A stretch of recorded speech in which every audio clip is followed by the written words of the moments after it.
முன்னொரு காலத்தில் ஒரு கிராமத்தில் ராணி என்ற தாய் தனது 2 மகள்கள் லக்ஷ்மி, சரஸ்வதி மற்றும் ஒரு மகன் ஆனந்துடன் வாழ்ந்து வந்தார்.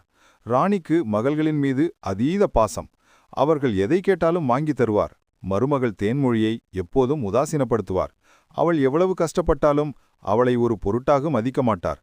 தேன்மொழிக்கு அது பெரிய வருத்தமாக இருந்தாலும் மாமியாரிடம் அன்பு காட்டுவதை கைவிடவில்லை. ஒருநாள் ராணிக்கு திடீரென்று உடம்பு சரியில்லாமல் போனது. அவர் படுத்த படுக்கையாகிவிட்டார். மகள்கள் இருவரும் ராணியை கண்டும் காணாமல் சென்றனர். எங்களுக்கு வேலை இருக்கிறது, எங்களால் பார்த்து கொள்ள முடியாது என்று சாக்கு சொல்லிவிட்டு சென்று விட்டனர்.